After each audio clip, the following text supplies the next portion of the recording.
Padahal kita tahu kematian itu hakul yakin, semua bakal mati. Kalau ada yang boleh kekal, itu Nabi Muhammad sallallahu alaihi wasallam. Karena di saat sakaratul maut, Allah tawarkan melalui malaikatul maut, mau kekal di dunia atau mau ambil wafat, pilih yang mana? Rasulullah SAW, karena sudah selesai tugasnya, sudah selesai dakwahnya, sudah sempurnakan agamanya, dia tidak mau memilih hidup, malah dia justru berkata, Ar-Rafiq al-A'la, Ar-Rafiq al-A'la, saya ingin bertemu Allah. Sudah buat apa lagi saya hidup di dunia ini? Makanya Rasulullah SAW bersabda, Man ahabba liqa' Allah, ahabba Allahu liqa'ah.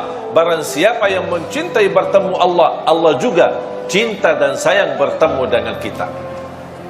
Tapi ada orang, na'udzubillah, pas menghadapi sakaratul maut, dia tidak mau bertemu Allah karena perilakunya. Makanya kita harus berbaik sangka, harus bersenang. Kapan tiba saatnya, kita tunjukkan perasaan kebahagiaan, kesenangan. Itu kematian bukan berarti kita akan menghadapi keburukan. Justru yang membuat kita senang menghadapi kematian, karena selepas kematian kita akan bertemu sama Allah. Bahagia enggak? Ya seharusnya bahagia. Kita disuruh bertemu sama orang terkenal, atau sama orang pejabat besar, atau sama orang presiden. Masa kita tidak senang? Sama Allah aja kita merasa takut. Segala sesuatu yang kita takuti, kita tidak berani menghadapi. Binatang yang membahayakan atau ada seorang preman yang mengganggu kita dan orang zalim, kita melewati jalannya aja kita tidak berani, takut. Segala sesuatu yang kita takuti pasti akan kita melarikan diri dari apa yang kita takuti. Kecuali satu, kalau kita semakin takut pasti akan semakin dekat. Siapa? Allah. Tak ada orang mukmin yang takut sama Allah tapi dia kabur. Mau kabur ke mana? Mau ke mana lari? Tak ada yang bisa tolong selain Allah. Makanya semakin kita takut, justru semakin kita cinta, semakin kita dekat sama Allah. Bukan takut dihukum, tapi kita merasa ada rasa takut karena belum mampu menyempurnakan hak Allah. Ini yang membuat kita semakin enak, semakin dekat, semakin senang, semakin suka beribadah, semakin suka berzikir. Karena hubungan kita sama Allah tidak boleh terlepas dari tiga hal: rasa harap, rasa takut, dan di atas ini semua adalah rasa cinta. Jadi bukan yang membuat kita mau beribadah karena kita mengharapkan saja, tapi yang membuat kita terdorong beribadah karena saya cinta. Masalah harapan itu belakangan, tahap yang kedua.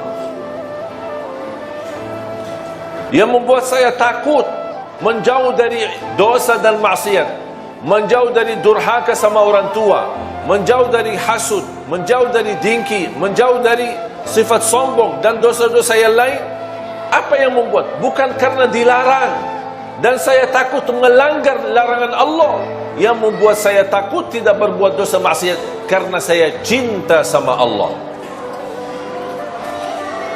Akhirnya kalau kita semakin cinta sama Allah, nikmat, harapan dan ketakutan akan semakin sempurna. Karena Allah tidak mau juga kita takut sampai putus asa. Takut dihukum, takut karena dosa maksiatnya terlalu banyak, menzalimi orang macam-macam. Jadi rasa takut semestinya membuat kita semakin dekat sama Allah. Sampai Rasulullah SAW bersabda, Inni la atqakum lillah wa akhsyakum lah. Aku yang paling bertakwa kepada Allah, kata Rasul, dan aku yang paling takut kepada Allah. Bapak Ibu jamaah sekalian dimuliakan Allah SWT, kembali lagi,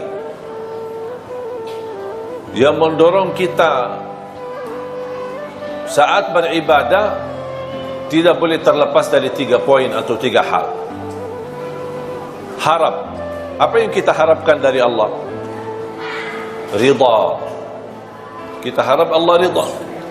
Kalau Allah ridha sama kita, beres, sudah selesai, tidak ada masalah. Kalau Allah ridha, berarti ibadah pasti diterima. Kalau Allah ridha, kekurangan pasti dimaafkan. Kalau Allah ridha, dosa pun Allah akan tutupi, karena Allah sudah ridha.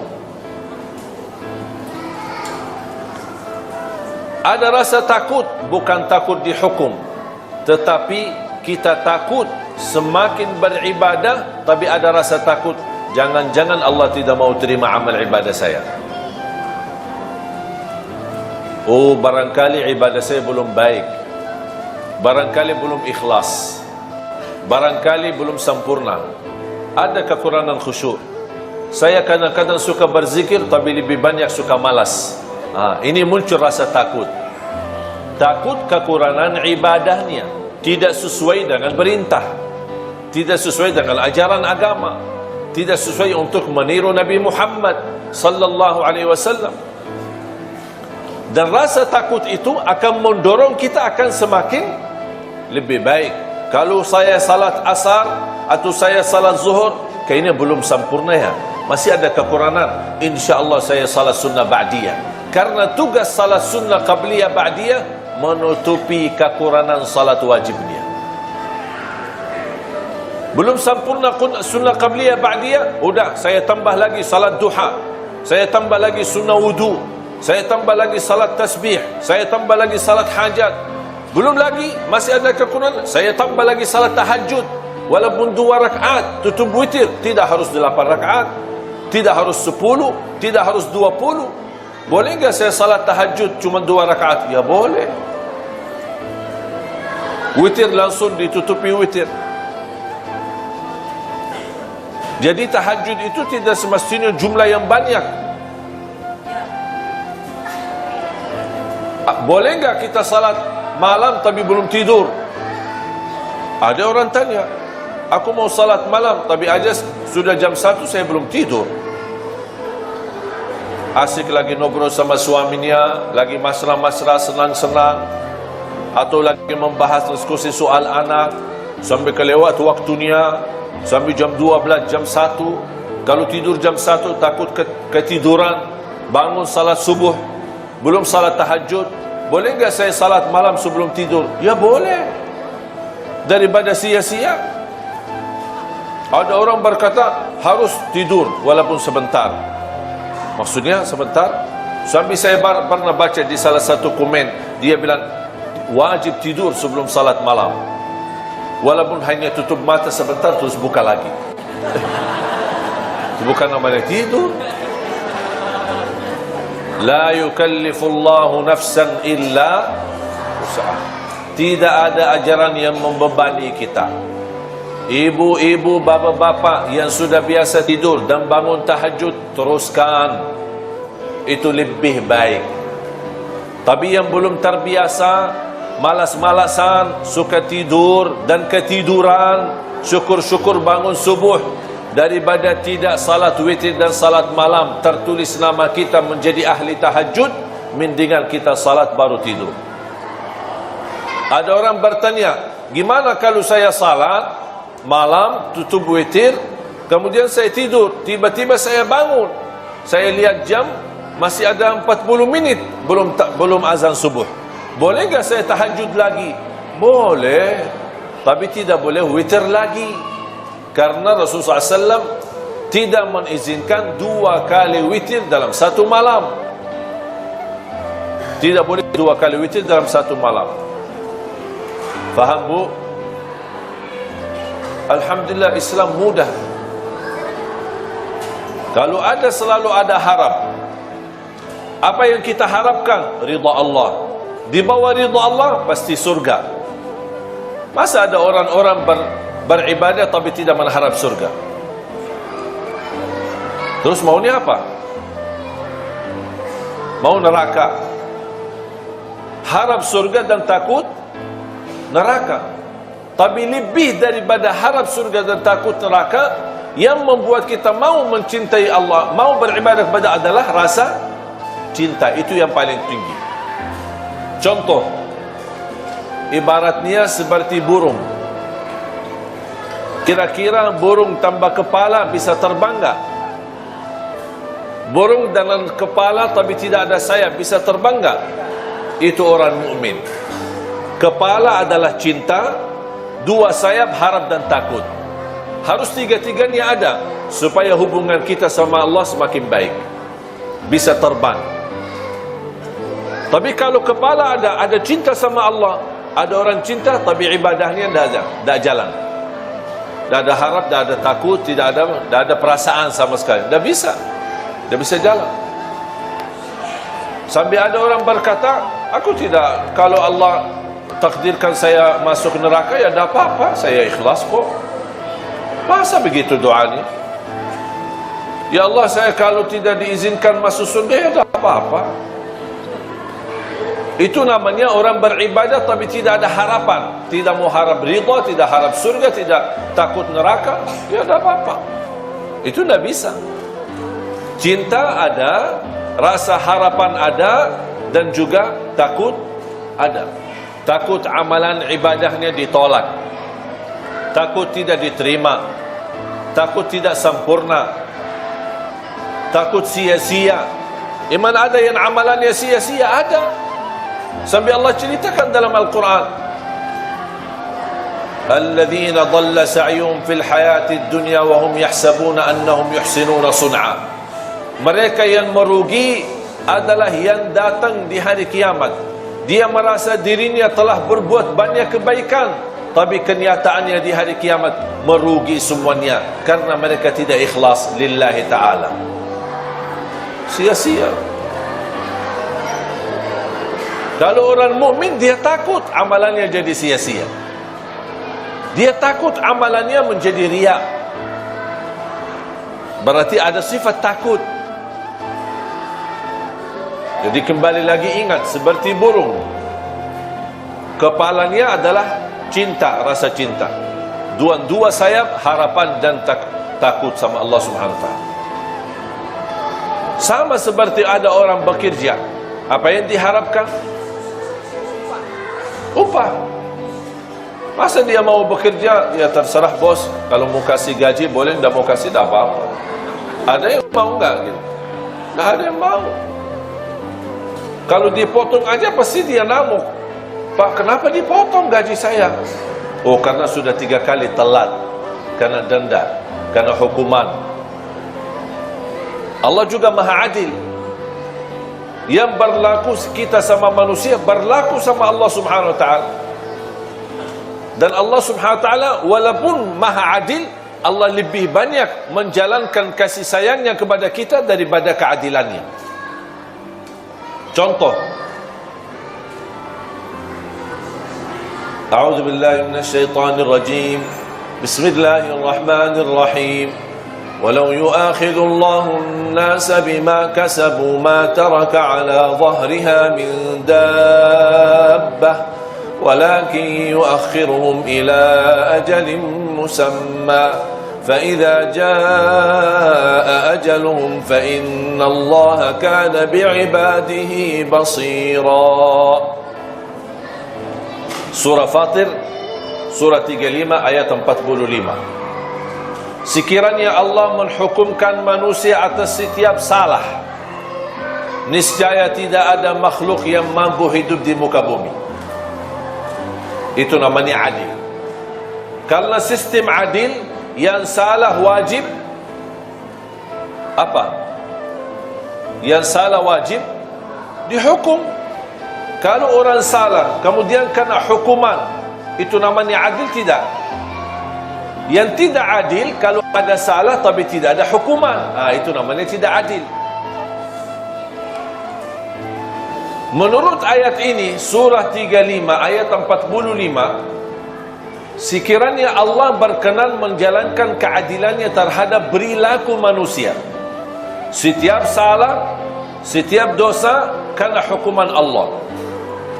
Contoh, dosa mata, dicabut nikmat mata, hukuman. Dosa tangan, dicabut nikmat tangan. Ketiduran salat subuh, bertambah bau badan kita. Ada dosa lagi, dosa riba, dosa apa saja, ada kena hukuman. Menurut ayat ini, kalau Allah berkenan menghukum manusia setiap dosa dan maksiatnya, niscaya tidak ada makhluk, jangankan manusia, tidak ada makhluk termasuk binatang, tidak ada makhluk yang mampu hidup di muka bumi. Kenapa? Karena habis dihukum Allah. Sudah habis. Tetapi Allah subhanahu wa ta'ala menunda sampai di hari pembalasan. Tidak dihukum. Bayangkan aja, kalau setiap dosa bau badan kita, dosa lagi tambah keras bau badan kita, dosa lagi bertambah keras bau badan kita, kira-kira berani nggak keluar rumah? Langsung ditandain orang, bau ya, dosanya banyak.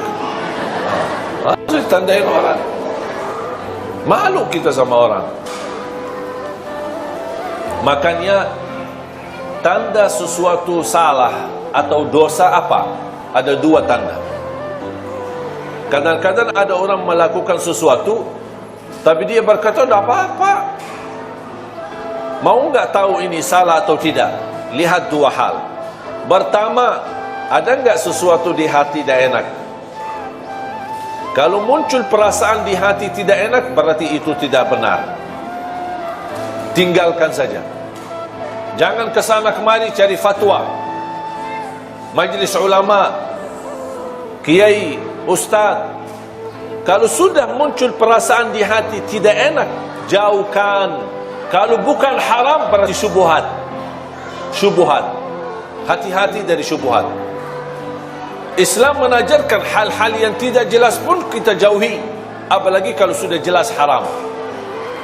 Tanda yang kedua, kalau kita melakukan hal tersebut, kita malu dilihat orang. Paham, Bu? Saya ulang lagi.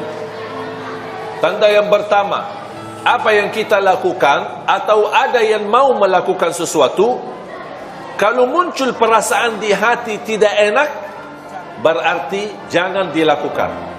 Walaupun ada kiai, ustaz bilang boleh. Tanya diri, jangan tanya ustaz. Tanya hati. Kalau hatinya tidak enak, itu fitrah. Tidak mungkin Allah hati tidak enak kalau sesuatu yang boleh. Kalau sesuatu boleh dalam pandangan agama, pasti hati enak. Kalau sesuatu yang tidak boleh, walaupun kita belum faham karena masih bodoh agama, tapi muncul perasaan tidak enak, berarti sudah cukup menjadi tanda Anda jauhi. Cukup. Walaupun hal itu tidak haram 100% atau tidak jelas haramnya, kalau muncul perasaan tidak enak, itu tanda kalau tidak haram berarti syubhat. Syubhat artinya belum jelas. Islam menajarkan kalau belum jelas, mendingan tidak usah. Daripada salah. Tanda yang kedua, kalau kita lakukan muncul perasaan, kalau ayah saya tahu, malu. Berarti tidak benar itu. Kalau guru saya tahu, pasti marah. Berarti tidak benar. Berarti kalau ada tanda malu dilihat sama orang atau ditahu sama orang, berarti ketahuilah yang kita lakukan itu tidak benar, tidak baik. Sudah faham? Dan ini bukan kata saya, itu kata Rasulullah sallallahu alaihi wasallam. Wal ithmu ma haka fi nafsika wa karihta an yattali'a alaihi an-nas. Dosa dan keburukan adalah yang jengkel di hati, ada perasaan tidak enak, kayak rasa gatal, kefikiran, gimana ya, itu sudah Rasul kasih tahu. Berarti Rasul mengajarkan kita tanya hatimu dulu. Tanya hatimu dulu. Hati yang suci, hati yang fitrah, insyaAllah tidak mungkin terima kemungkaran, tidak mungkin terima kebatilan. Kecuali na'udzubillah kalau hatinya munafik, semuanya halal. Bahkan yang haram jadi halal, boleh. Korupsi dia membolehkan, malah bagi uang korupsi untuk haji. Enak. Dia fikir Allah mau terima. Allah maha baik dan Allah tidak terima selain yang baik. Jangan mencuri orang, curi hartanya terus sedekah. Saya suka anak yatim, tapi diambil curian orang. Nah, Allah tidak bakal terima. Allah terima yang halal. Dari mana dan kemana? Makanya kita ingat, kembali kepada fitrah dan hati kita yang suci. Apapun yang jengkel di hati, atau kita malu dilihat dan ditahu sama orang, berarti sudah menjadi tanda cukup buat kita tidak melakukan hal tersebut. Bapak Ibu jamaah sekalian dimuliakan Allah Subhanahu wa taala. Manfaatkan usiamu. Allah sendiri bersumpah dalam Al-Quran, wal 'asr innal insana lafi khusr illa alladhina amanu wa 'amilus salihat wa tawasaw bil haqq wa tawasaw bis sabr. Demi masa, demi waktu, apapun di dalam Al-Quran, kalau Allah berani bersumpah, itu berarti tanda sesuatu kemuliaan di belakang sumpah itu. Ada sesuatu kemuliaan di belakang sumpahan Allah Subhanahu wa taala. Allah ingin menyampaikan kepada kita, demi masa, demi waktu, berarti waktu dan masa itu berharga bagi Allah Subhanahu wa taala. Allah boleh bersumpah dengan apa saja, tapi kita manusia tidak diizinkan bersumpah kepada selain nama Allah. Demi Allah, wallahi, lillahi. Tapi kalau Allah bersumpah banyak, wasyamsi wa duhaha wal qamari idza talaha wad duha wat tin waz zaitun wal fajr was samai wat tariq was samai dzatil buruj. Ini semua namanya sumpah. Dan Allah berhak bersumpah dengan apa saja, termasuk wal asr. Allah bersumpah dengan demi masa, demi waktu. Gara-gara waktu dan masa, banyak manusia bakal merugi, kata Allah. Kenapa merugi? Karena dia tidak memanfaatkan waktu itu. Termasuk waktu adalah umur. Makanya sebaik-baik hamba, yang panjang usianya baik pula amalannya. Sebaliknya seburuk-buruk hamba, yang panjang usianya tapi buruk amalannya.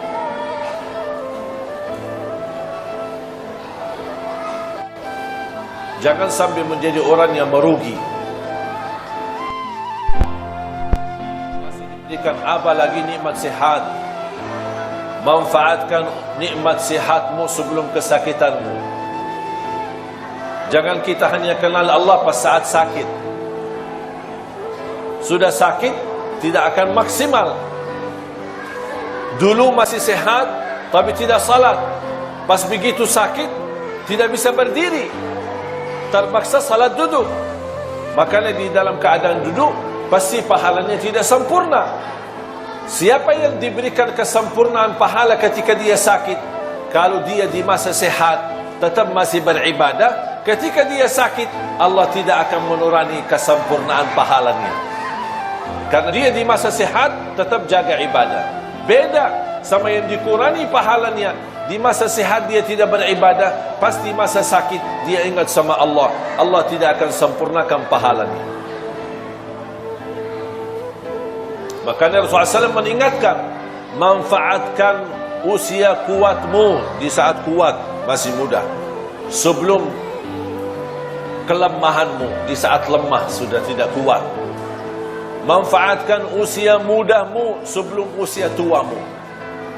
Manfaatkan kekayaanmu sebelum kemiskinanmu. Manfaatkan usia kesehatanmu sebelum kesakitanmu. Manfaatkan kehidupanmu sebelum menghadapi kematianmu. Ini Rasul mengajarkan, manfaatkan. Pasti orang yang lagi sehat beda sama orang yang sakit. Yang sehat kan masih bisa beraktivitas, ikut bantu panitia, bisa bola balik ke masjid. Kalau yang sakit, tidak setiap waktu bisa ke masjid. Makanya Rasul mengajarkan, manfaatkan nikmat sehatmu. Di usia muda tidak mungkin sama dengan usia tua. aktivitasnya pasti berkurang. Apalagi sudah pensiun. Apa sih, mau kemana sih? Dah ada, diam di rumah. Sampai ribut-ribut di rumah. Sampai semua keluarga besar merasa terganggu. Pak, dah ada kerjaan ya? Oh, lagi dah ada kerjaan, sudah pensiun. Matiin TV, hidupin TV, matiin nasi, hidupin AC. Mau kemana? Dari mana? Sudah dah ada kerjaan lagi. Dah ada kerjaan. Beda sama orang yang ada kesibukan dalam kebaikan. Saat kita ada harta, jangan lupa kita sisahkan rezeki buat nafkah, infak, sedekah, kebaikan. Kenapa? Karena bisa nanti satu saat kita miskin, tidak berkesempatan. Makanya Islam menajarkan di saat masih ada, manfaatkan di ketika ada untuk di jalan Allah Subhanahu wa taala.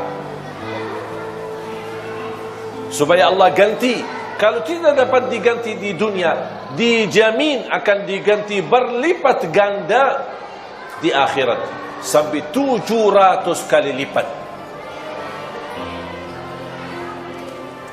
Dan selalu saya berkata, isilah tabungan rekening akhirat sebelum tabungan rekening dunia. Kalau tabungan rekening dunia yang kita fokuskan untuk isi, besok kita meninggal, kita yang isi, kita yang capek kumpulkan, tapi dimanfaatkan orang lain.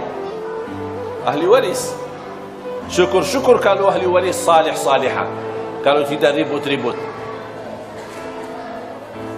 Tapi kalau kita isi tabungan akhirat, siapa yang bermanfaat bukan buat ahli waris, tapi manfaatnya buat diri kita. Makanya kata ulama, rizki yang sesungguhnya bukan yang kita simpan, bukan yang kita wariskan kepada ahli waris, tapi rizki yang adalah yang milik kita, yang kita akan bakal ketemu adalah yang kita buatkan di jalan Allah. Yang kita keluarkan di jalan Allah berarti ini buat diri kita, bukan buat siapa-siapa. Sedekah subuh disertai doa. Walaupun ibu-ibu lagi halangan tidak salat, boleh enggak kita tetap jalani sedekah di waktu subuh? Tetap masih boleh. Isi sedekah disertai doa. Contoh, ya Allah, aku mohon dengan berkah sedekah ini, sembuhkan kedua orang tua. Kalau orang tua lagi sakit, orang tua sudah tidak ada, ya Allah, aku mohon dengan berkah sedekah ini, titipkan pahalanya untuk kedua orang tua. Yang sudah lama menikah, belum punya keturunan, ya Allah, aku mohon dengan berkah sedekah ini, mudahkan keturunan dan dahsyat dan kekuatan sedekah subuh. Yang sudah punya keturunan, ya Allah, aku mohon dengan berkah sedekah ini, berilah kepada keturunan kami menjadi penghafal Al-Quran.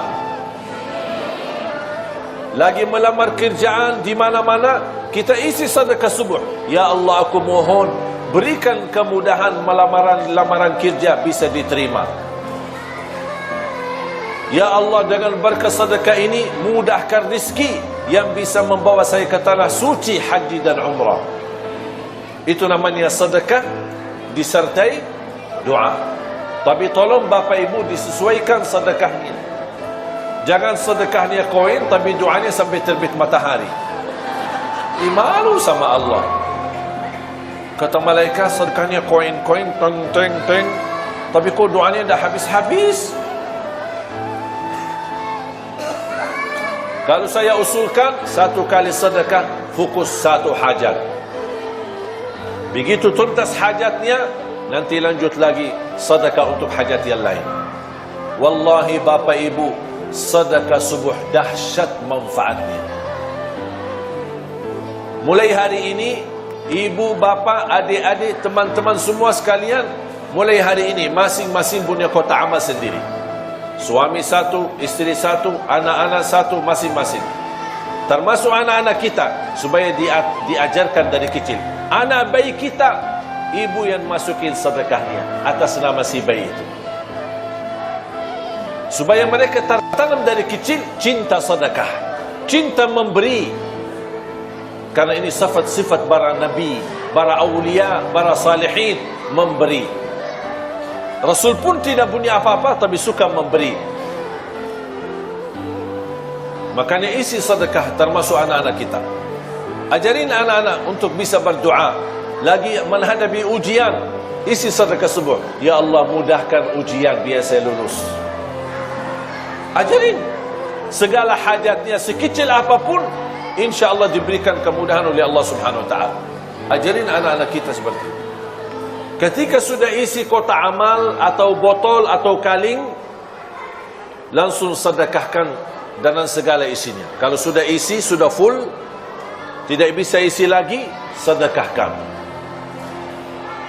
Dan saya nasihatkan, jangan dicoba buka kotak amal tersebut. Jangan dibuka.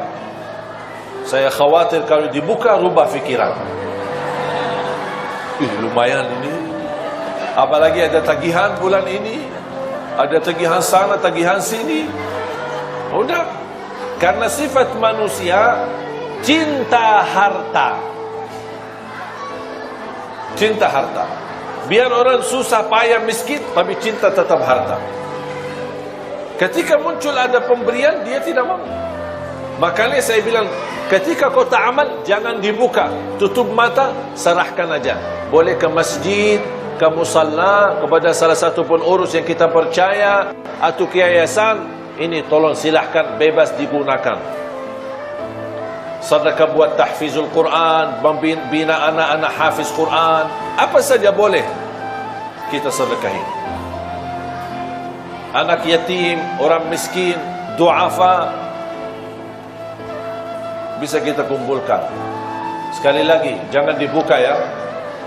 Setuju? Sudah isi, bismillah, ikhlas lillahi ta'ala. Datang setan, buka aja, lihat aja isinya, biar ibu tahu berapa jumlah sedekahnya. Tidak usah terima. Tidak, maaf setan, saya tidak mau. Saya tidak mau tahu. Saya lillahi ta'ala, sekecil apapun, seikhlas apapun, sebanyak apapun, lillahi ta'ala. Dan saya sudah mengajarkan diri saya, lebih baik banyak ikhlas daripada sedikit tidak ikhlas. Setuju?